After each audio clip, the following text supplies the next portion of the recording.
ఆరాధించడానికి దేవుడు మనకు అనుగ్రహించినటువంటి ఈ మంచి సమయాన్ని బట్టి దేవునికి కృతజ్ఞతాస్తుతులు వందనాలు చెల్లిస్తూ ఉన్నాను.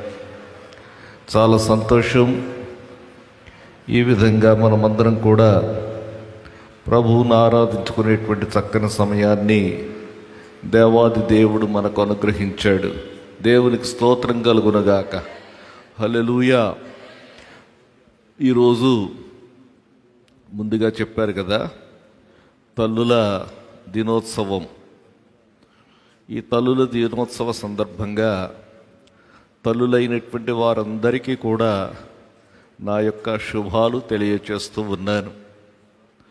నిజమే, మరి తల్లులు వారి యొక్క ప్రేమ, వారు చూపేటువంటి అనురాగాలను బట్టి దేవునికి వందనాలు. మరి ఈ రీతిగా మన మధ్యన ఉన్నటువంటి తల్లులందరిని బట్టి కూడా నేను దేవునికి వందనాలు చెల్లిస్తూ, ప్రత్యేకించి తల్లులైనటువంటి వారి కొరకు నేను ప్రార్థన చేయాలని నేను ఆశిస్తూ ఉన్నాను.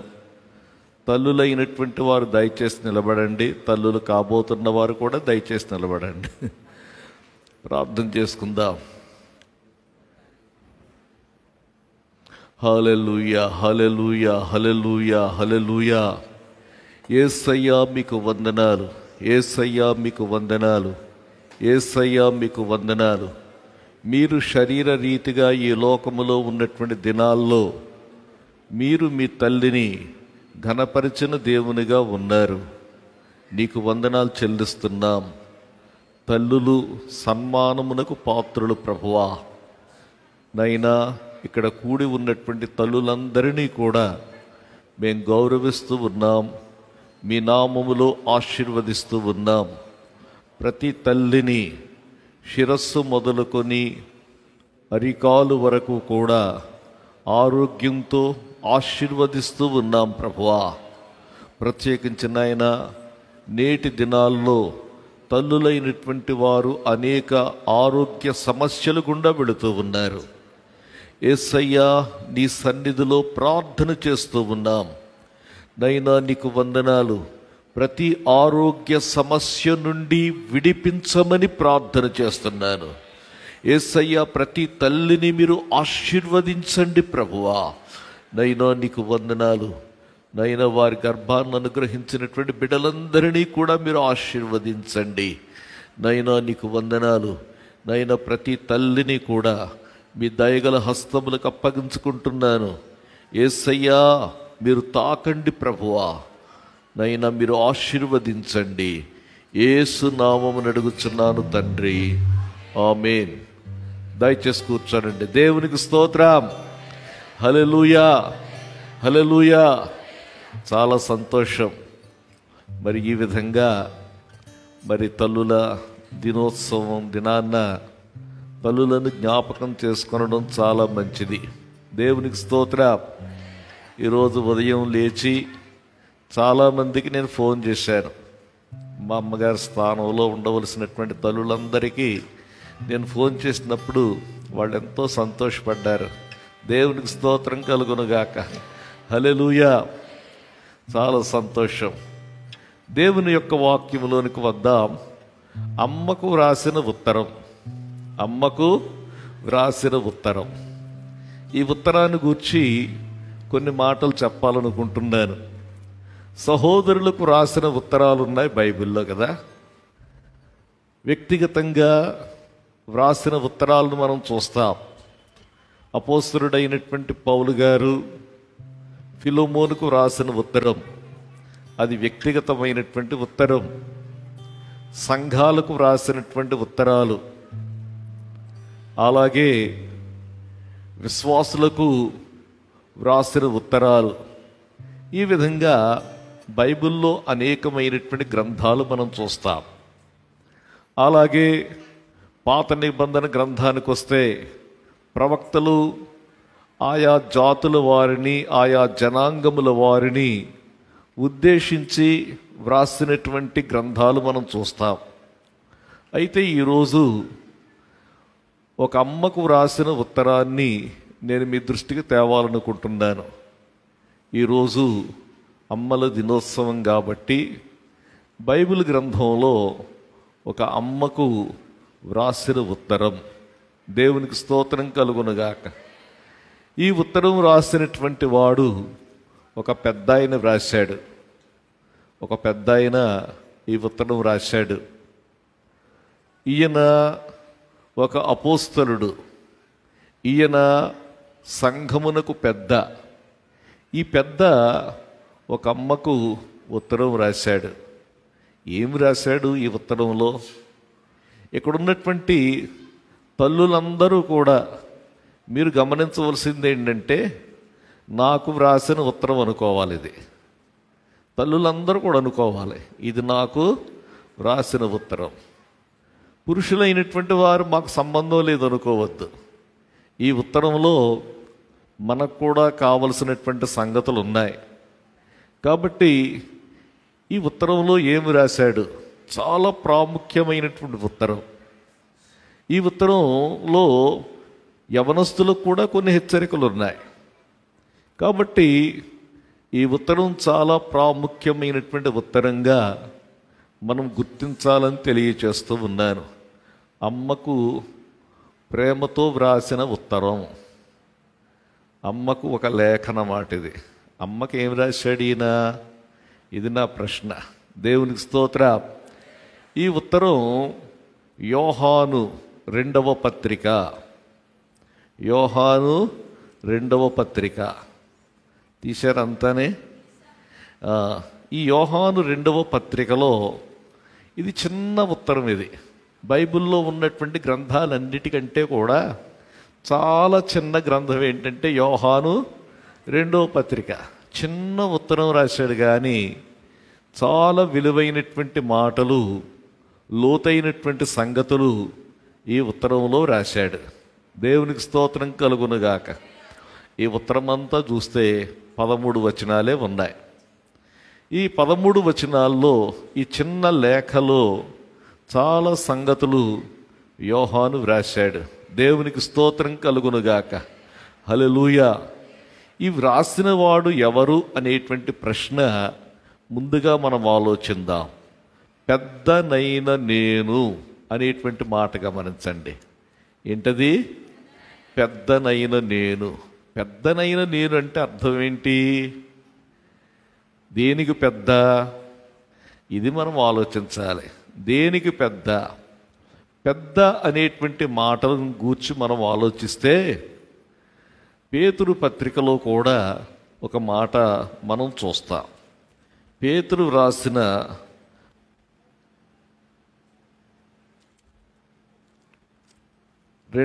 మొదటి పత్రిక,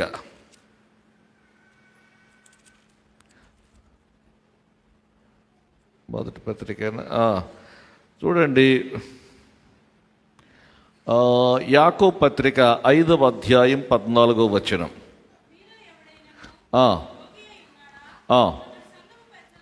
అతడు సంఘపు పెద్దలను పిలిపింపవలెను. చాలండి. సంఘపు పెద్దలు అనేటువంటి మాట మనం గమనిస్తే, పెద్ద అనేటువంటి మాటను ఎలాగ అర్థం చేసుకోవాలంటే, వయసులో పెద్ద, ముఖ్యంగా ఆత్మీయమైనటువంటి స్థితిలో పెద్ద అని అర్థం చేసుకోవాలి. ఆత్మీయ స్థితిలో పెద్ద.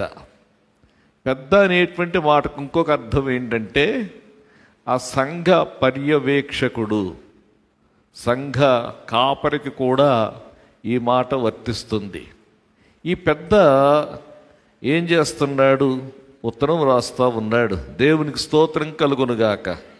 పేతురు రాసిన మొదటి పత్రిక 5వ అధ్యాయం 1వ వచనం చూడండి. ఇక్కడ మాట పేతురు అంటున్నాడు, తోటి పెద్దను అంటే మిగిలిన వారితో సమానంగా నేను పెద్దను, క్రీస్తు శ్రమలను గూర్చిన సాక్షిని, బయలుపరచబడుబోవు మహిమలో పాలివాడనైన నేను మీలోని పెద్దలను హెచ్చరించుచున్నాను. దేవునికి స్తోత్రం కలుగునుగాక. ఈ యోహాను వ్రాసిన 2వ పత్రిక, యోహాను తనను గూర్చి ఏం చెప్పుకుంటున్నాడంటే, పెద్దనైన నేను. దేవునికి స్తోత్రం. అంటే ఈ ఉత్తరం రాయడానికి అతడు అర్హుడుగా మనం చూస్తూ ఉన్నాం. హెచ్చరించడానికి, ప్రోత్సహించబడడానికి అతడు అర్హుడైనటువంటి వ్యక్తిగా మనం చూస్తూ ఉన్నాం. కాబట్టి యోహాను ఒక ఉత్తరం రాస్తూ ఉన్నాడు. ఎవరికి రాస్తున్నాడు అనేటువంటి ప్రశ్న మనం చూస్తే, ఏర్పరచబడిన అమ్మగారికి, అమ్మకు రాస్తా ఉన్నాడు. ఏర్పరచబడిన అమ్మగారికిని ఆమె పిల్లలకును శుభమని చెప్పి వ్రాయునది. దేవునికి స్తోత్రం. అమ్మగారికి వ్రాస్తా ఉన్నాడు. ఈ అమ్మగారికి వ్రాస్తూ ఉన్నప్పుడు అమ్మగారి మాటకు ముందు ఏం పెట్టాడంటే ఏర్పరచబడినదైనా అనేటువంటి మాట పెట్టాడు. ఏంటది? ఏర్పరచబడినదైనా. దేవునికి స్తోత్రం కలుగునుగాక. ఏర్పరచబడినది అనేటువంటి మాటను గూర్చి మనం ఆలోచిస్తే, ఏర్పరచబడిన వారు ఎవరు అనగా విశ్వాసులు అని మనం అర్థం చేసుకోవాలి. అంటే ఈ అమ్మ ఒక విశ్వాసి. ఈ అమ్మ యేసు ప్రభువు నమ్ముకున్నటువంటి విశ్వాసి. కాబట్టి అమ్మను గూర్చి ఏమంటున్నాడంటే ఏర్పరచబడినదైనా అనేటువంటి మాట మనం చూస్తూ ఉన్నాం. దేవునికి స్తోత్రం కలుగునుగాక. ఎప్పుడు ఏర్పరచుకున్నాడు అనేటువంటి ప్రశ్న మనం ఆలోచిస్తే, ఎఫెసీ పత్రిక 1వ అధ్యాయములో ఈ మాట మనం చూస్తాం. 4వ వచనంలో చివరి మాట, జగత్తు పునాది వేయబడక మునిపే ప్రేమ చేత ఆయన క్రీస్తులో మనలను ఏర్పరచుకొనేను. దేవునికి స్తోత్రం. జగత్తు పునాది వేయబడక మునిపే దేవుడు క్రీస్తులో మనలను ప్రేమ చేత ఏర్పాటు చేసుకున్నాడు. విశ్వాసులైనటువంటి వారంతా కూడా ఏర్పరచబడినటువంటి వారు. విశ్వాసులంతా కూడా ఏర్పరచబడినటువంటి వంశము, ఏర్పరచబడినటువంటి జనాంగము అనేటువంటి మాటలు మనం జ్ఞాపకం చేసుకోవాలి. దేవునికి స్తోత్రం కలుగునుగాక. హల్లెలూయా. ఇంకా మనం చూస్తే మరొక మాట కూడా మీకు జ్ఞాపకం చేస్తాను. పేతురు వ్రాసిన మొదటి పత్రిక 1వ అధ్యాయం 1-2 వచనాలు చూడండి. యేసుక్రీస్తు అపోస్తలుడైన పేతురు తండ్రి అయిన దేవుని భవిష్యత్ జ్ఞానమును బట్టి ఆత్మ వలని పరిశుద్ధత పొందిన వారై విధేయులగుటకును యేసుక్రీస్తు రక్తము వలన ప్రోక్షింపబడుటకును ఏర్పరచబడిన వారికి అనేటువంటి మాట గమనించండి. పరిశుద్ధులై విధేయులగుటకు యేసుక్రీస్తు రక్తము చేత ప్రోక్షింపబడిన వారంతా కూడా ఏమై ఉన్నారంటే ఏర్పరచబడిన వారు. దేవునికి స్తోత్రం. విశ్వాసులైనటువంటి వారంతా కూడా ఏర్పరచబడిన వారు. దేవునిని మనము ఏర్పరచుకోలేదు, కానీ ఆయనే మనలను ముందుగా ఏర్పాటు చేసుకున్నాడు. దేవునికి స్తోత్రం కలుగునుగాక. హల్లెలూయా. ఆయనే మనలను ముందుగా ఏర్పరచుకున్నాడని దేవుని యొక్క వాక్యములో మనం చూస్తూ ఉన్నాం. యోహాను సువార్త 15వ అధ్యాయం 16వ వచనం, మీరు నన్ను ఏర్పరచుకొనలేదు, మీరు నన్ను ఏర్పరచుకోలేదు, మీరు నా పేరట తండ్రిని ఏమడుగుదురు అది ఆయన మీకు అనుగ్రహించుటకును, మీరు వెళ్ళి ఫలించుటకును, మీ ఫలము నిలిచియుండుటకును నేను మిమ్మును ఏర్పరచుకొని నియమించితిని. 2 మాటలు ఇక్కడ మనం చూస్తున్నాం. మిమ్ములను ఏర్పరచుకున్నాను, రెండవది మిమ్ములను నియమించుకున్నాను అంటే అర్థం ఏంటంటే, ఎందుకు ఏర్పరచుకున్నాడు అనేటువంటి ప్రశ్న మనం చూస్తే, ఫలించుటకును ఫలము నిలిచియుండుటకును ఏర్పరచుకొని నియమించితిని. ఫలించడానికి నియమించుకున్నాడు. నియమించడం అంటే అర్థం ఏంటంటే అభిషేకించుకున్నాడని అర్థం. మనం మన శక్తితో ఫలించలేమని చెప్పి దేవుడు ఏం చేశాడంటే మనకు అభిషేకాన్ని ఇచ్చాడు. దేవునికి స్తోత్రం కలుగునుగాక. కాబట్టి ఆయనే ముందుగా మనలను ఏర్పరచుకున్నాడు. దేవునికి స్తోత్రం కలుగునుగాక. హల్లెలూయా, హల్లెలూయా. ఆయనే మనలను ముందుగా ఏర్పరచుకున్నాడని చెప్పి దేవుని యొక్క వాక్యములో మనం చూస్తూ ఉన్నాం. దేవునికి స్తోత్రం కలుగునుగాక. యోహాను రాసిన మొదటి పత్రిక 4వ అధ్యాయం 19వ వచనం. ఆయనే మొదట మనలను ప్రేమించెను గనుక మనము ప్రేమించుచున్నాం. దేవునికి స్తోత్రం, హల్లెలూయా. కాబట్టి అమ్మగారికి ఉత్తరం రాస్తూ అంటూ ఉన్నాడు, ఈ అమ్మగారు ఏర్పరచబడిన అమ్మగారు అనేటువంటి మాట మనం చూస్తున్నాం. దేవునికి స్తోత్రం కలుగునుగాక. ఈ అమ్మగారు ఒక విశ్వాసి అనేటువంటి మాట గమనించాలి. ఈ అమ్మగారు ఎలాంటిది? ఒక విశ్వాసి. ఇంకను మనం గమనించినట్లయితే 2వ వచనం చూడండి. నేను మాత్రమే గాక సత్యము ఎరిగిన వారందరూ మనలో నిలుచుచు మనతో ఎల్లప్పుడూ ఉండు సత్యమును బట్టి మిమ్ములను నిజముగా ప్రేమించుచున్నాము. దేవునికి స్తోత్రం. సత్యము బట్టి నేను మిమ్ములను ప్రేమించుచున్నాను, సత్యాన్ని బట్టి నిన్ను ప్రేమిస్తూ ఉన్నాను అని చెప్పి ఇక్కడ అంటా ఉన్నాడు. ఇక్కడ ఈ అమ్మగారికి ఉత్తరం, ప్రేమతో ఈ ఉత్తరం రాయడానికి గల కారణం ఏంటంటే సత్యము అనేటువంటి మాట గమనించండి. దేవునికి స్తోత్రం కలుగునుగాక. ఈ సత్యం ఏం చేసిందంటే ఒకరినొకరు ప్రేమించుకునేటట్లుగా చేసింది. ఈ సత్యము ఈమెను ప్రేమించడం మాత్రమే కాకుండా సత్యము ఎరిగిన వారందరూ కూడా ప్రేమిస్తూ ఉన్నారు.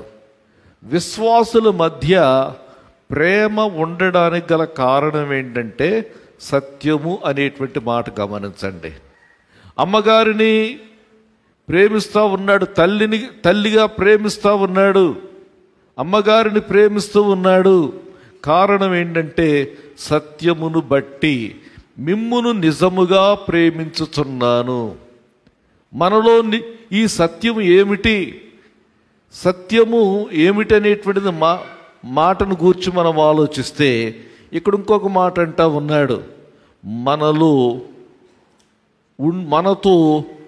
మనలో నిలుచుచు మనలో ఎల్లప్పుడూ ఉండు సత్యమును బట్టి. దేవునికి స్తోత్రం, హల్లెలూయా. ఇక్కడ మన అనేటువంటి మాట అన్నాడంటే ఈ అమ్మగారిలో కూడా ఈ సత్యం అనేటువంటిది ఉంది. ఈమెలో కూడా ఈ సత్యము ఎల్లప్పుడూ ఉంది అనేటువంటిది మనం గమనించాలి. ఈ సత్యమును బట్టి ఎవరైతే సత్యమును ఎరిగినటువంటి వారు ఉన్నారో వారందరూ కూడా ఒకరినొకరు ప్రేమించుకోగలుగుతూ ఉన్నారు. దేవునికి స్తోత్రం కలుగునుగాక. సత్యము మనలో నిలిచి ఉండుట అంటే ఏమిటి? ఇది ముందుగా మనం అర్థం చేసుకోవాలి. దేవునికి స్తోత్రం కలుగునుగాక. సత్యము దేవుని యొక్క వాక్యములో వ్రాయబడి ఉంది. ప్రభు అయినటువంటి యేసయ్య అన్నాడు, నేనే మార్గమును సత్యమును జీవమునై ఉన్నాను అన్నాడు. కాబట్టి సత్యము అనగా ప్రభు అయిన యేసుక్రీస్తు. ఈ ప్రభు అయిన యేసుక్రీస్తు ఆయన మనలో నిలిచి ఉండాలి, మనతో ఎల్లప్పుడూ ఉండాలి. దేవునికి స్తోత్రం కలుగునుగాక. హల్లెలూయా. యేసయ్య మనలో ఉన్నప్పుడు, మనలో ఎల్లప్పుడూ, మనలో నిలిచి ఉన్నప్పుడు, మనతో ఎల్లప్పుడూ ఉన్నప్పుడు మనం ఏం చేసుకోగలమంటే ప్రేమించగలము అనేటువంటి మాటను అర్థం చేసుకోవాలి. దేవునికి స్తోత్రం కలుగునుగాక. ఎలాగిది సాధ్యమవుతుంది? యేసయ్య మనలో నిలిచి ఉండడం, మనతో ఎల్లప్పుడూ ఉండడం అనేటువంటిది ఎలా సాధ్యమవుతుంది? దీనిని మనం అర్థం చేసుకొనడానికి మరొక వచనాన్ని మనం చదువుకుందాం. యోహాను సువార్త 14వ అధ్యాయములో ఈ మాట మనం చూస్తున్నాం. 14వ అధ్యాయం 17వ వచనం చూడండి. లోకము ఆయనను చూడదు, ఆయనను ఎరుగదు గనక ఆయనను పొందనేరదు. చాలండి. లోకం ఆయనను చూడదు, ఆయనను ఎరుగదు గనుక ఆయనను పొందనేరదు. ఆయనంటే ఎవరు? యేసు ప్రభువుని చూచింది లోకం, యేసు ప్రభువుని ఎరిగింది లోకం. కానీ ఆయనను చూడదు, ఆయనను ఎరుగదు అనేటువంటి మాట ఎవరిని గురించి చెప్పబడింది? ఎవరిని గురించి చెప్పబడిందంటే ఆ పై వచనం చూడండి. నేను తండ్రిని వేడుకొందును మీ యొద్ద ఎల్లప్పుడూ ఉండుటకై. ఇక్కడ చూడండి, ఆయన ఆదరణకర్తను అనలేదుగా, వేరొక ఆదరణకర్త.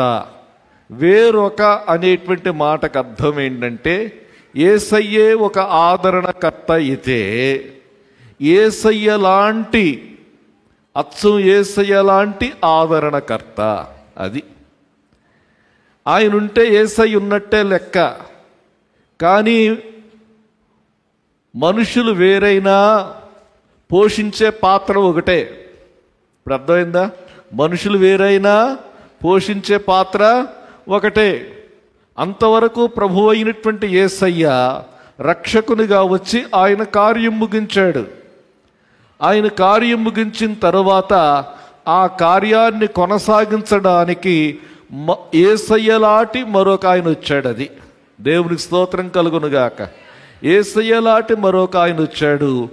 ఆయన ఎవరనగా పరిశుద్ధాత్ముడు. దేవునికి స్తోత్రం కలుగునుగాక. పరిశుద్ధాత్ముడు వచ్చాడు. వచ్చి ఆయన ఏం చేస్తాడంటే ఆయన మీలో నివసించును. ఆయన మీలో నివసించును, మీలో ఉండును. అంటే అర్థం ఏంటంటే మీలో నిలిచి మీతో కూడా ఉండేటువంటి వాడు పరిశుద్ధాత్మ. అనగా సత్యమైన యేసునకు ప్రతిగా మనలో నివసించేటువంటి వాడు పరిశుద్ధాత్మ. పరిశుద్ధాత్ముడు నివసిస్తున్నాడంటే అర్థం ఏంటంటే యేసు ప్రభు నివసిస్తున్నాడని అర్థం చేసుకోవాలి. పరిశుద్ధాత్ముడు మనతో ఎల్లప్పుడూ ఉంటున్నాడంటే అర్థం ఏంటంటే యేసుక్రీస్తు ప్రభువే తన ఆత్మ ద్వారా మనతో ఉంటున్నాడు అని అర్థం చేసుకోవాలి. దేవునికి స్తోత్రం కలుగునుగాక. యేసుక్రీస్తు మనలో ఉన్నప్పుడు, యేసయ్య తన ఆత్మ ద్వారా మనతో ఎల్లప్పుడూ ఉన్నప్పుడు మనం ఏం చేయగలమంటే నిజముగా ప్రేమించుచున్నాము. దేవునికి స్తోత్రం కలుగునుగాక. హల్లెలూయా. నిజముగా ప్రేమించగలుగుతున్నాం. దేవునికి స్తోత్రం కలుగునుగాక. హల్లెలూయా. 3వ వచనంలో అంటున్నాడు, సత్య ప్రేమలు మన యందుండగా తండ్రి అయిన దేవుని యొద్ద నుండి తండ్రి యొక్క కుమారుడగు యేసుక్రీస్తు నొద్ద నుండి కృపయు కనికరమును సమాధానమును మనకు తోడగును. దేవునికి స్తోత్రం కలుగునుగాక. కాబట్టి ఇక్కడ మనలో నివసించవలసింది ఏంటంటే ఎప్పుడైతే సత్యం మనతో ఉంటుందో, మనలో నిలిచి ఉంటుందో, అప్పుడు మనం ఏం చేయగలుగుతామంటే నిజముగా ప్రేమించగలుగుతాం. దేవునికి స్తోత్రం. హల్లెలూయా. ఈ సత్యముతో పాటు నిజముగా ప్రేమించేటువంటి ప్రేమ ఎప్పుడైతే మనం కలిగి ఉంటామో అప్పుడు ఏమవుతుందంటే మనకు కృప, కనికరము, సమాధానం తోడుగా ఉంటుందటండి. దేవునికి స్తోత్రం కలుగునుగాక. హల్లెలూయా. ఇవి తండ్రి అయిన దేవుని నొద్ద నుండి, కుమారుడగు యేసుక్రీస్తు నొద్ద నుండి కృపయు, సమాధానము, కనికరము మనకు తోడుగా ఉంటుంది. దేవునికి స్తోత్రం కలుగునుగాక. హల్లెలూయా. ఇక్కడ ఈ అమ్మగారు ఇవన్నీ కూడా ఎరిగినటువంటి అమ్మగారు. సత్యమును ఎరిగిన అమ్మ. సత్యమును ఎరిగిందేమో నిజముగా ప్రేమించగలిగినటువంటి అమ్మ. అమ్మలారా, నేను మీకు జ్ఞాపకం చేస్తున్నాను, మీరు సత్యమును ఎరిగిన తల్లులుగా ఉన్నారా అనేటువంటిది నా ప్రశ్న. సత్యమును మీరు ఎరిగి ఉన్నట్లయితే, సత్యమేంటో ఏమిటో మీరు తెలుసుకున్నట్లయితే మీ పిల్లల్ని సత్యములో నడిపించగలరు అనేటువంటి తర్వాత మనం చూస్తాం. దేవునికి స్తోత్రం. ఇది నా ప్రశ్న. తల్లుల దినోత్సవం జరుపుకుంటున్నటువంటి సందర్భంగా తల్లులైనటువంటి వారందరికీ ప్రశ్న ఏంటంటే, తల్లులారా, సత్యం అంటే ఏమిటో మీకు తెలుసా? సత్యం అంటే ఏమిటో మీరు గ్రహించారా? చాలాసార్లు సత్యం అంటే మనం అనుకుంటాం కొన్ని సిద్ధాంతాలు నమ్మడం అనుకుంటాం. సత్యం అంటే సిద్ధాంతాలు నమ్మడం కాదు. సత్యం అంటేనే ఒక వ్యక్తి. ఆ వ్యక్తి మనలో నిలిచి ఉండాలి. ఆ వ్యక్తి మనతో ఎల్లప్పుడూ ఉండాలి. ఆ వ్యక్తి ప్రభు అయిన యేసుక్రీస్తే. దేవునికి స్తోత్రం. హల్లెలూయా. తల్లులకు చెప్తా ఉన్నాడు, తల్లులు సత్యమును ఎరిగిన వారిగా ఉండాలి. దేవునికి స్తోత్రం కలుగునుగాక. మనకు సత్యం తెలియాలి. సత్యం తెలియాలి. దేవునికి స్తోత్రం కలుగునుగాక. సత్యమైనటువంటి ప్రభువు మనలో ఉండాలి. సత్యమైనటువంటి ప్రభువు మనతో ఎల్లప్పుడూ ఉన్నప్పుడు మనము నిజముగా ప్రేమించగలిగినటువంటి వారం అవుతామని జ్ఞాపకం చేస్తా ఉన్నాను. తల్లులకు మొట్టమొదటిగా ఇస్తున్నటువంటి హెచ్చరిక పెద్ద వ్రాస్తా ఉన్నాడు. తల్లి సత్యమును ఎరిగి ఉండాలి. ఈ తల్లి సత్యమును ఎరిగిన తల్లిగా మనము చూస్తూ ఉన్నాం. రెండవదిగా, తల్లులు సత్యమును పాటించేవారిగా ఉండాలి. సత్యమును అవలంబించేవారిగా ఉండాలి. సత్యమును తమ యొక్క జీవితములో చూపగలిగినటువంటి వారిగా ఉండాలి. దేవునికి స్తోత్రం కలుగునుగాక. హల్లెలూయా. తల్లులు సత్యమును అనుసరించి నడిస్తే పిల్లలు కూడా సత్యమును అనుసరించి నడుచుకుంటారు. అందును బట్టి నేను సంతోషిస్తున్నాను. తల్లులకు ఉండేటువంటి గొప్ప సంతోషం ఏంటంటే పిల్లలు సత్యములో నడుచుకొనడం. పిల్లలు సత్యములో నడుచుకోవాలంటే సత్యమంటే ఏమిటో వారికి తెలియాలి. సత్యమంటే ఏమిటో వారికి తెలియాలంటే తల్లులే ఒక మాదిరిని చూపించాలి. దేవునికి స్తోత్రం కలుగునుగాక. హల్లెలూయా. తల్లులే ఒక మాదిరిని చూపించాలి. మనం మన పిల్లలకు గొప్ప గొప్ప ఆస్తులు మనం విడిచిపెట్టనక్కర్లేదు, కానీ మనము సత్యమును అనుసరించి నడుచుకుంటున్నామనేటువంటి దానిని వారు చూచి వారు నేర్చుకోవాలి. దేవునికి స్తోత్రం కలుగునుగాక. హల్లెలూయా. వారు నేర్చుకోవాలి. మనలను చూచి సత్యమును అనుసరించుట వారు నేర్చుకోవాలి. అంటే వారు కూడా రక్షణలోనికి రావాలి, సత్యములోనికి రావాలి. దేవునికి స్తోత్రం కలుగునుగాక. హల్లెలూయా. వారు సత్యములోనికి రావాలంటే తల్లులు చేయవలసినటువంటి పని ఏంటంటే ప్రార్థించేటువంటి తల్లులుగా ఉండాలి. దేవునికి స్తోత్ర, హల్లెలూయా. పిల్లలు సత్యమును ఎరగాలంటే తల్లులు ఆ సత్యాన్ని వారు అవలంబించాలి. పిల్లలు సత్యమును అనుసరించున్నట్లుగా వారు వారి కొరకు ప్రార్థన చేయాలి. దేవునికి స్తోత్రం కలుగునుగాక. చాలాసార్లు తల్లులు అంటారు, నువ్వు ఎలా తిరిగి వచ్చినా పర్వాలేదు, నువ్వు మంచి మార్కులు తెచ్చుకుంటే సరిపోద్దురా అంటారు. వీడు ఎలా తిరిగి వచ్చినా పర్వాలేదంట, మంచి మార్కులు వస్తే సరిపోద్దంటారు. ఎన్ని మార్కులు తెచ్చుకుని బ్రతుకు పాడు చేసుకుంటే ప్రయోజనం ఏముంది చెప్పండి? ఎన్ని మార్కులు తెచ్చుకుని జీవితాన్ని పాడు చేసుకుంటే ప్రయోజనం ఏముంది? నేను చెప్తా ఉన్నాను, తల్లులారా, బిడ్డల కొరకు ప్రార్థన చేయాలి. బిడ్డలను సత్యములో మనం నడిపించాలి. వారి ఎదుట మనం ఒక మాదిరిని చూపించాలి. దేవునికి స్తోత్రం కలుగునుగాక. హల్లెలూయా. చాలాసార్లు మనం సత్యమునకు ప్రాధాన్యత ఇవ్వం కానీ లోక సంబంధమైనటువంటి వాటికి ప్రాధాన్యత ఇస్తాం.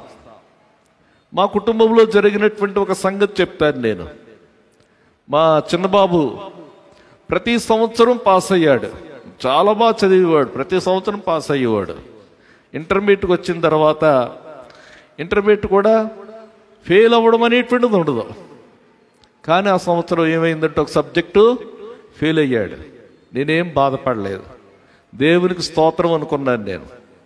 దేవునికి స్తోత్రం అనుకుని ఏం చేశానంటే పరీక్షలు రాసే వరకు డైలీ నా దగ్గర కూర్చోబెట్టుకుని వాక్యం చెప్పేవాడిని. ప్రతిరోజు నేను వాడు కలిసి బైబిల్ స్టడీ చేశాం. బైబిల్ స్టడీ చేసిన తర్వాత కొన్ని రోజులకి వాడే వచ్చి అడిగాడు, డాడీ నాకు బాప్తిసం కావాలని అడిగాడు. దేవునికి స్తోత్ర. నేను ఫెయిల్ అయినందుకు బాధపడలేదు, బాప్తిసం పొందడానికి సిద్ధపడ్డాడని నేను చాలా సంతోషించాను. దేవునికి స్తోత్రం కలుగునుగాక. హల్లెలూయా. మనకు నిజంగా సంతోషం కలుగ చేసేటువంటిది ఏం కావాలంటే మన పిల్లలు సత్యమును అనుసరించి నడుచుకొనుచున్నారు అనేటువంటిది గొప్ప సంతోషాన్ని ఇవ్వాలి. యోహాను వ్రాసిన 3వ పత్రిక 4వ వచనం, నా పిల్లలు సత్యమును అనుసరించి నడుచుకొనుచున్నారని వినుట కంటే నాకు ఎక్కువైన సంతోషము లేదు. నాకు అధికంగా సంతోషమును కలుగ చేసినటువంటి సంగతి ఇది అని యోహాను మరలా ఇక్కడ చెప్తా ఉన్నాడు. నాకు ఎక్కువ సంతోషాన్ని కలుగ చేసింది ఏంటంటే నా పిల్లలు సత్యమును అనుసరించి నడుచుకొనుచున్నారు, సత్యములో నడుచుకొనుచున్నారు. నేను ఎలాగైతే నడుచుకున్నానో వారు కూడా అలాగే నడుచుకుంటూ ఉన్నారు. ఇది చాలా గొప్ప సంగతి అండి.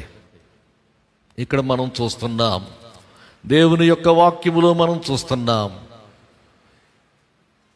సత్యమును ఎరిగి ఉండుట మాత్రమే కాదు, సత్యమును ఏం చేయాలంటే ప్రాక్టీస్ చేయాలి. దేవునికి స్తోత్రం కలుగునుగాక. 4వ వచనంలో ఈ మాట చెప్తాడు, తండ్రి వలన మనము ఆజ్ఞను పొందిన ప్రకారము అనేటువంటి మాట చూడండి. తండ్రి వలన మనము ఆజ్ఞను పొందిన ప్రకారం. తండ్రి ఒక ఆజ్ఞ ఇచ్చాడు, తండ్రి వలన ఈ ఆజ్ఞను మనం పొందుకున్నాం. ఈ ఆజ్ఞ సాక్షాత్తు తండ్రి యొక్క సన్నిధానములో నుండి వచ్చినటువంటి ఆజ్ఞ. తండ్రి వలన మనము ఆజ్ఞను పొందిన ప్రకారము. ఏమిటి ఆ ఆజ్ఞ అంటే 5వ వచనంలో చెప్తున్నాడు చూడండి. కాగా అమ్మా, ఇక్కడ చెప్తా ఉన్నాడు, అమ్మతో చెప్తా ఉన్నాడు, అమ్మా నీకు క్రొత్త ఆజ్ఞను వ్రాసినట్టు కాదు, గాని మొదటి నుండి మనకు కలిగిన ఆజ్ఞని వ్రాయుచున్నాను. మొదటి నుండి మనం పొందుకున్నటువంటి ఆజ్ఞనే మీకు చెప్తా ఉన్నాను. నీవు సత్యం కలిగి ఉన్నావు కదా, ఈ సత్యాన్ని అనుసరించి నడుచుకో. సత్యాన్ని అనుసరించి నడుచుకొనడం అంటే అర్థం ఏంటంటే, మనకు ఇవ్వబడిన ఆజ్ఞ ప్రకారముగా నీవు నడుచుకో అనేటువంటి మాట మనం చూస్తూ ఉన్నాం. దేవునికి స్తోత్రం కలుగునుగాక. హల్లెలూయా. 5వ వచనం చూడండి. ఇక్కడే ఆజ్ఞను వ్రాయుచు మనము ఒకరినొకరము ప్రేమింపవలెనని నిన్ను వేడుకొనుచున్నాను. ఈ ఆజ్ఞ ఏంటంటే, సత్యం అనేటువంటిది మనలో ఉంది కాబట్టి, మనలో ఉన్నటువంటి సత్యమును బట్టి మనము ఒకరినొకరము ప్రేమించుకోవాలి. దేవునికి స్తోత్రం. ఇది విశ్వాసుల మధ్య ఉండవలసినటువంటి ప్రేమ. ఇదే ఇందాక చెప్పారు కదా, విశ్వాసుల మధ్య ప్రేమ ఉండాలి. ఏ విధమైనటువంటి ద్వేషభావం ఉండడానికి వీల్లేదు. విశ్వాసుల మధ్య ప్రేమ ఉండాలి. ఇది చెప్తా ఉన్నాడు. మనలో సత్యం ఉంది కాబట్టి, సత్యమైన యేసయ్య ఉన్నాడు కాబట్టి, మనం చేయవలసినటువంటిది ఏంటంటే, ఒకరినొకరు మనము ప్రేమించుకొనవలెనని నిన్ను వేడుకొనుచున్నాను. దేవునికి స్తోత్రం కలుగునుగాక. హల్లెలూయా. కాబట్టి ఈ ప్రేమ చాలా ఉన్నతమైనటువంటిది అనేటువంటి మాట గమనించండి. దేవునికి స్తోత్రం కలుగునుగాక. హల్లెలూయా. ఈ ప్రేమ చాలా ఉన్నతమైనటువంటిది. దేవుని యొక్క వాక్యములో మనం చూసినట్లయితే ప్రేమను గూర్చి అనేకమైనటువంటి మాటలు మనం చెప్పుకోవచ్చండి. దేవునికి స్తోత్రం కలుగునుగాక. హల్లెలూయా. కొరింథీయులకు రాసిన పత్రిక, 1 కొరింథీ పత్రిక 12వ అధ్యాయం 31వ వచనం. కృపావరములలో శ్రేష్టమైన వాటిని ఆసక్తితో అపేక్షించుడి. చాలండి. కృపావరములలో శ్రేష్టమైనటువంటి వాటిని ఆసక్తితో అపేక్షించుడి. ఇక్కడ కృపావరములను గూర్చి చెప్పబడ్డాయి. ఈ కృపావరములను గూర్చి చెప్పినప్పుడు ఇక్కడ అంటున్నాడు కదా, చాలా కృపావరాలు, స్వస్థపరచు కృపావరములు, ప్రభుత్వములు చేసే కృపావరాలు, ఇవన్నీ కూడా చెప్పాడు. ఈ కృపావరములలో శ్రేష్టమైన వాటిని ఆసక్తితో అపేక్షించుడి. ఇదియుగాక సర్వోత్తమమైన మార్గము మీకు చూపుచున్నాను. వీటన్నిటికంటే కూడా ఇవి మంచివే, కానీ వీటిని మించిన మంచి మార్గం నేను చెప్తున్నాను అని చెప్పి ఆ 13వ అధ్యాయం అంతా కూడా ప్రేమను గూర్చి చెప్పాడు. దేవునికి స్తోత్రం కలుగునుగాక. హల్లెలూయా. ప్రేమను గూర్చి చెప్పాడు. ఇలాంటి ప్రేమ మీ మధ్య ఉండాలి అని ఇక్కడ తెలియచేస్తున్నాడు. మనము ఒకరినొకరము ప్రేమింపవలెనని నిన్ను వేడుకొనుచున్నాను. 6వ వచనం చూడండి. మనము ఆయన ఆజ్ఞల ప్రకారము నడుచుటయే ప్రేమ. మీరు మొదట నుండి వినిన ప్రకారము ప్రేమలో నడుచుకొనవలెను అనునదియే ఆ ఆజ్ఞ. దేవునికి స్తోత్ర. ఆజ్ఞ ప్రకారముగా నడవడం ప్రేమ, ప్రేమలో నడుచుకొనడమే ఆజ్ఞ. ఆజ్ఞ is equal to Prema, Prema is equal to ఆజ్ఞ. అంతే. దేవుడు మనకిచ్చినటువంటి ఆజ్ఞ ఏంటంటే ఒకరినొకరు ప్రేమించుకోవాలి. దేవునికి స్తోత్రం కలుగునుగాక. హల్లెలూయా. కాబట్టి ఇక్కడ ఏం చెప్తా ఉన్నాడంటే, ఈ 4వ వచనం నుండి 6వ వచనం వరకు చూస్తే సత్యమును ఆచరణలో పెట్టమని చెప్తా ఉన్నాడు. అమ్మా, నీవు ఈ సత్యాన్ని ఆచరణలో పెట్టు. నీ పిల్లలు సత్యములో నడుచుకోవాలంటే నీవు వారికి మాదిరిగా ఉండు. తల్లులారా, మనం ఎంతవరకు మన పిల్లలకు మాదిరులుగా ఉంటూ ఉన్నాం, ఇది మనం ఒకసారి ఆలోచించాలి. నిన్ను చూసి నీ పిల్లలు ఏం నేర్చుకుంటూ ఉన్నారు? తల్లిని బిడ్డలు అనుసరిస్తారు, తల్లిని బిడ్డలు అనుకరిస్తారు. కాబట్టి మనం ఎలాంటి మాదిరిని మనం చూపుతున్నాం అనేటువంటిది మనం చూడాలి. తల్లులుగా మన బిడ్డలను క్రమశిక్షణలో పెట్టాలి. తల్లులుగా క్రమశిక్షణలో పెట్టాలి. రెండవది, తల్లులుగా సరిదిద్దాలి. తల్లులుగా సరిదిద్దాలి. దేవుని యొక్క వాక్యములో నుండి ఒక తల్లిని మీకు జ్ఞాపకం చేస్తాను.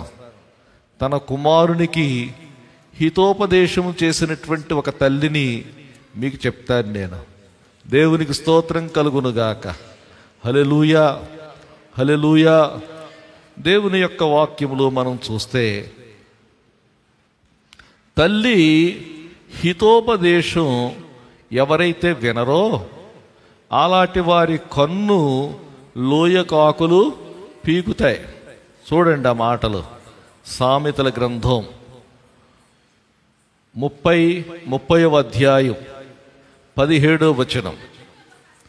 అమ్మా, తండ్రిని అపహసించి తల్లి మాట విననొల్లని వాని కన్ను లోయకాకులు పీకును, పక్షిరాజు పిల్లలు దానిని తిరును.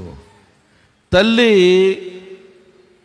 క్రమశిక్షణలో పెడుతున్నప్పుడు తల్లి మాట వినని వాని యొక్క కన్ను ఏమవుతుందంటే లోయకాకులు పీకుతాయి.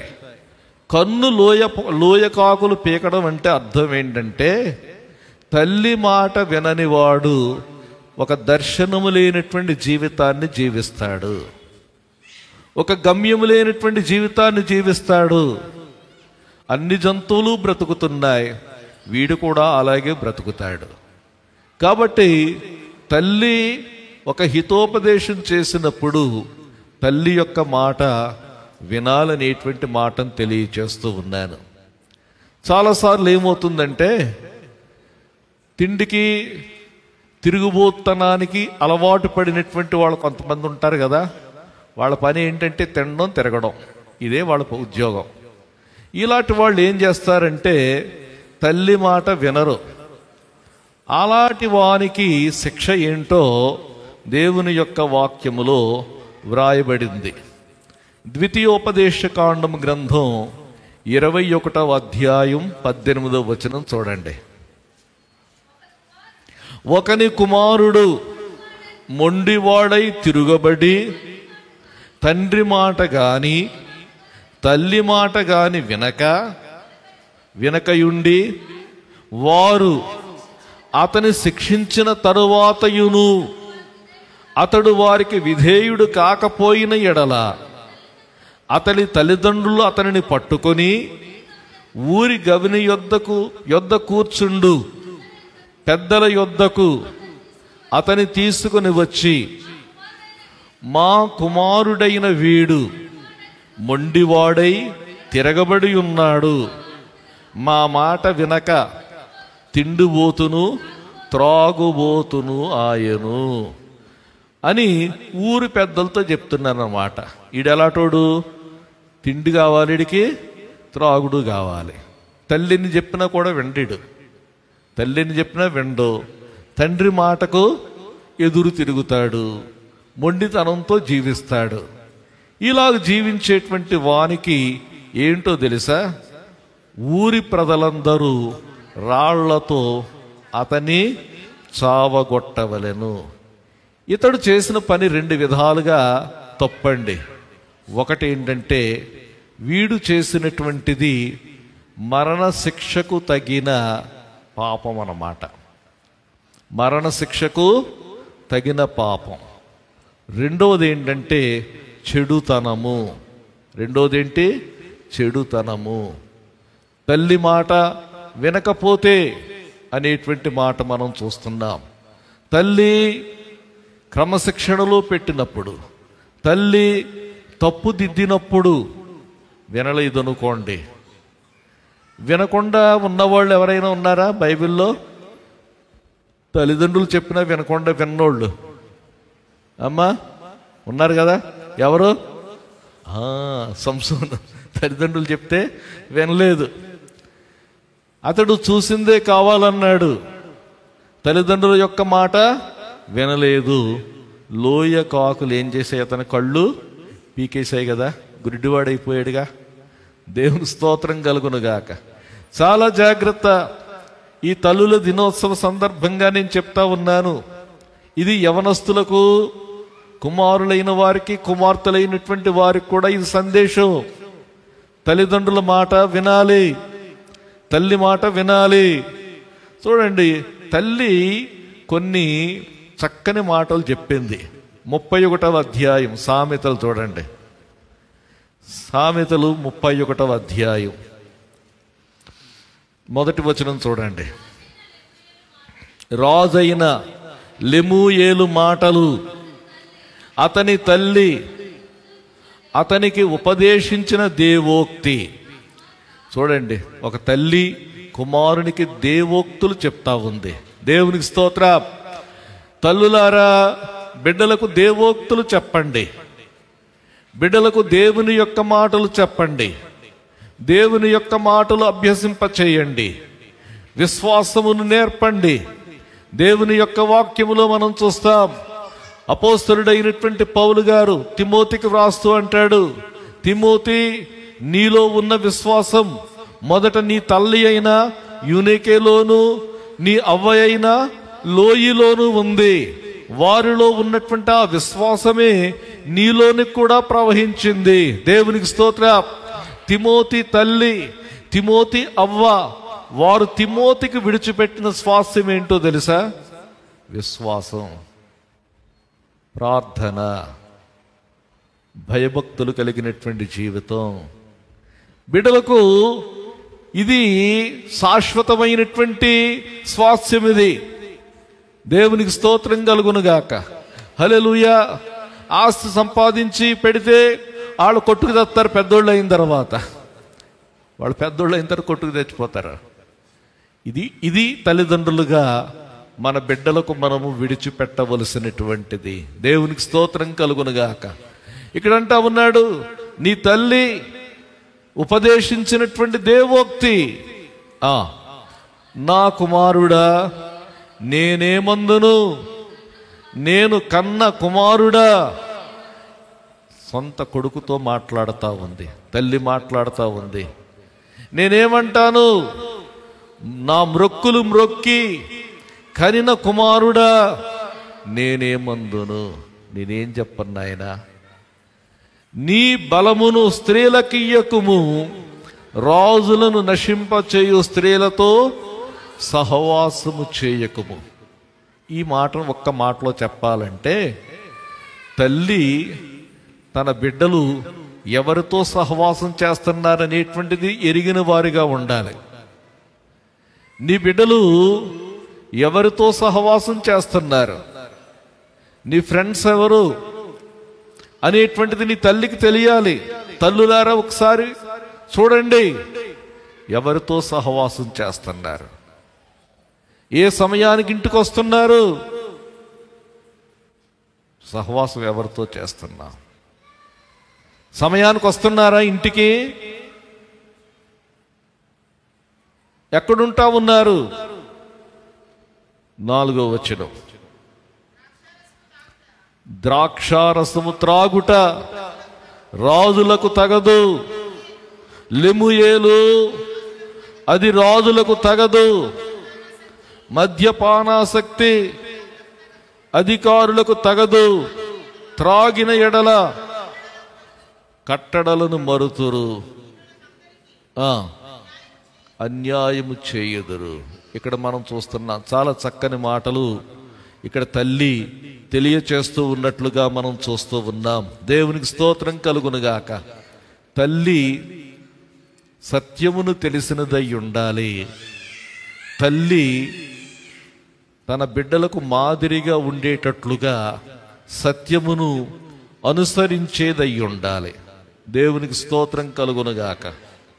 మూడవది, తల్లి సత్యమును కాపాడేదిగా ఉండాలి. సత్యమును కాపాడాలి. ఏ సత్యమైతే తల్లిలో ఉందో ఆ సత్యాన్ని కాపాడాలి అనేటువంటి మాట నేను జ్ఞాపకం చేస్తా ఉన్నాను. 7వ వచనం చూడండి. యేసుక్రీస్తు శరీరధారి అయి వచ్చెనని ఒప్పుకొనని వంచకులు అనేకులు లోకములో బయలుదేరి ఉన్నారు. అట్టివాడే వంచకుడును క్రీస్తు విరోధి అయ్యున్నాడు. మేము మీ మధ్యను నెరవేర్చిన కార్యములను చెడగొట్టుకొనక మీరు పూర్ణ ఫలము పొందునట్లు జాగ్రత్తగా చూచుకొనుడి. ఇక్కడ సత్యమును కాపాడుకొనాలి. తల్లి సత్యాన్ని కాపాడుకోవాలి అంటే అర్థం ఏంటంటే, సత్యమునకు భిన్నమైనటువంటి సందేశాలు మనకు వినబడుతూ ఉంటాయి. సత్యానికి భిన్నమైనటువంటి సందేశాలు మన గృహములలోనికి ప్రవేశిస్తూ ఉంటాయి. సత్యమునకు భిన్నమైనటువంటి సందేశం అంటే ఏమిటి? దేవుని యొక్క వాక్యం ఏది బోధిస్తుందో ఆ వాక్యాన్ని వక్రీకరించేటువంటి బోధలు వచ్చాయి. ఈ రోజున నేను గమనిస్తూ ఉన్నాను, సోషల్ మీడియాలో చాలా పనికిమాలిన బోధలు చాలా వచ్చాయి.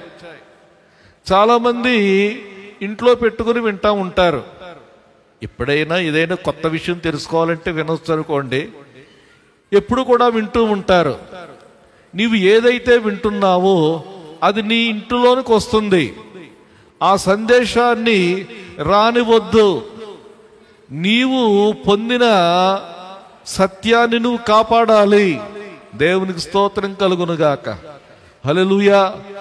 నీవు ఏ సత్యాన్నైతే నీవు ఎరిగి ఉన్నావో, ఏ సత్యాన్నైతే అనుసరిస్తున్నావో ఆ సత్యాన్ని మన యొక్క బిడ్డలు వారు నేర్చుకోవాలి, వారు అనుసరించాలి. దేవునికి స్తోత్రం కలుగునుగాక. హల్లెలూయా. ఇక్కడ మనం చూస్తున్నాం, యేసుక్రీస్తు శరీరధారి అయి వచ్చాడని ఒప్పుకొనని వంచకులు అనేకులు లోకములో బయలుదేరి ఉన్నారు. యోహాను ఈ పత్రిక వ్రాసే సమయానికి ప్రభు అయినటువంటి యేసుక్రీస్తు యొక్క నరావతారమును గూర్చి చాలా ప్రశ్నలు వచ్చాయి. అంత పరిశుద్ధుడైనటువంటి దేవుడు మానవ శరీరాన్ని ఎలా ధరించుకుంటాడు?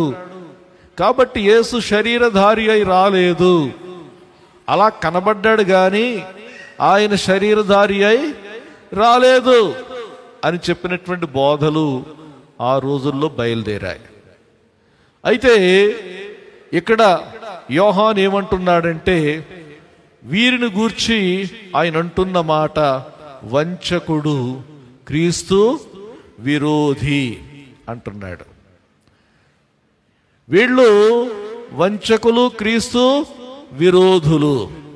ఇంకా అంటున్నాడు, మేము మీ మధ్యను నెరవేర్చిన కార్యములను చెడగొట్టుకొనక పూర్ణ ఫలము పొందునట్లు జాగ్రత్తగా చూచుకొనుడి. ఏంటి ఇక్కడ? మేము మీ మధ్యను నెరవేర్చిన కార్యాలు. ఏ కార్యాలు నెరవేర్చారు? ఏ కార్యాలు నెరవేర్చారంటే సత్యమును గూర్చి ప్రకటించారు. అక్కడ ఉన్నటువంటి వారు సత్యమును పొందుకున్నారు, సత్యాన్ని స్వీకరించారు.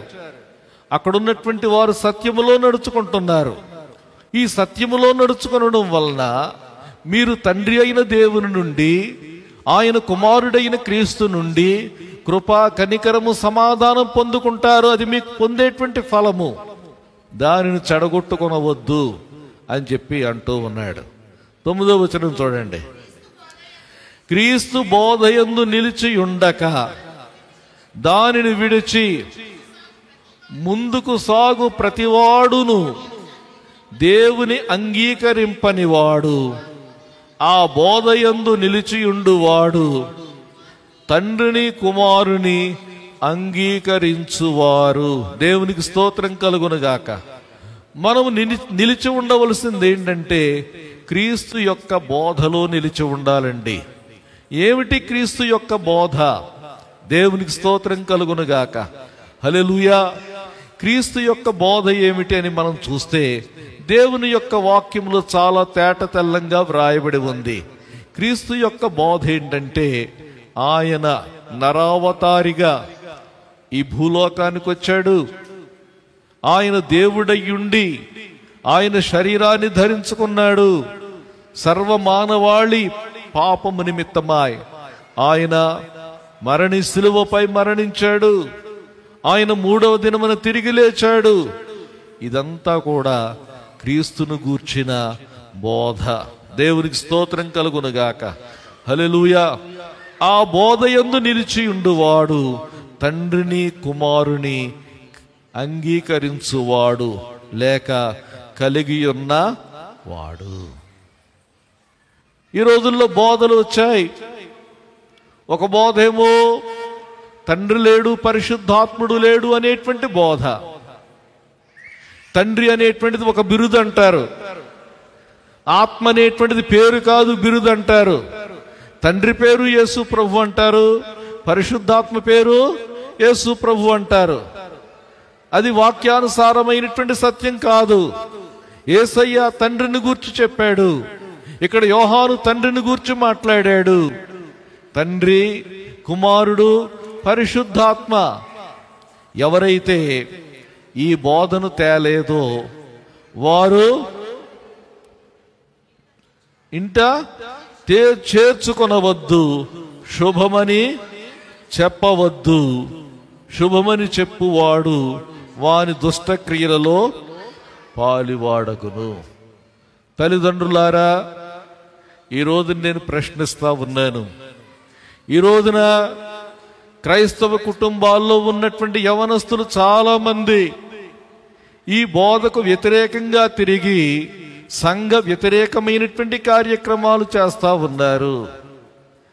నేను చూశాను మొన్న మధ్య ఒక చోట ఏం చేశారంటే సంఘములో ఉన్నటువంటి విశ్వాసులు సేవకుని మీద తిరుగుబాటు చేసి వాళ్ళ సొంతంగా మీటింగులు పెట్టేశారు. ఏదో ఒక క్రొత్త బోధ వినిపించాలనేటువంటిది వారి యొక్క తాత్పర్యం. ఏం వింటున్నారు వీళ్ళు? ఏం వింటున్నారు? మన పిల్లలు అబద్ధ బోధలు వింటున్నారా? ఒకసారి మనం ఆలోచిద్దాం. అబద్ధ బోధలు వింటూ ఉన్నారా? వాళ్ళు ఎప్పుడైతే అబద్ధ బోధలు వింటున్నారో ఆ రోజుల్లో అబద్ధ బోధకులు ప్రయాణాలు చేసేవారు.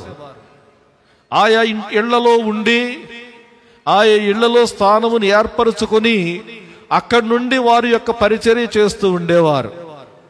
అయితే ఈ రోజుల్లో అలాగు చేయడం లేదు. కానీ మరొక రీతిగా మన పిల్లలకు అబద్ధ బోధలు లభ్యమవుతూ ఉన్నాయి. అబద్ధ బోధలు దగ్గరకు వస్తూ ఉన్నాయి. ఈ అబద్ధ బోధలు ఇంటిలోనికి తేనివ్వద్దు అని చెప్పి ఇక్కడ మరి యోహాన్ తెలియచేస్తా ఉన్నాడు. అమ్మను ఏం చేయాలంటే సత్యమును కాపాడేటువంటి వారిగా ఉండాలని తెలియచేస్తా ఉన్నాడు. దేవునికి స్తోత్రం కలుగునుగాక. హల్లెలూయా. ఈ అధ్యాయం, ఈ యొక్క పత్రికలో మనం చూస్తున్నాం అమ్మకు వ్రాసిన లేఖ. యోహాను ఒక అమ్మకు రాశాడు. ఈ అమ్మ ఆ సంఘములో ఉన్నటువంటి ఒక పెద్ద తల్లిగారు. ఈ అమ్మకు వ్రాస్తూ ఉన్నాడు. ఈ అమ్మ సత్యమును ఎరిగిన అమ్మ. అమ్మలారా, సత్యమును ఎరిగిన వారిగా ఉన్నారా? సత్యమును ఆచరిస్తున్నటువంటి వారిగా ఉన్నారా? సత్యమును వెంబడిస్తున్నటువంటి వారిగా ఉన్నారా? సత్యమును కాపాడే తల్లులుగా ఉన్నారా? ఒకసారి మనం ప్రశ్నించుకుందాం. అమ్మల దినోత్సవ సందర్భంగా మీ అందరికీ నా శుభాలు తెలియచేస్తూ ఈ మాటలు ముగిస్తున్నాను. దేవుడి మాటలు దీవించునుగాక. ఆమేన్.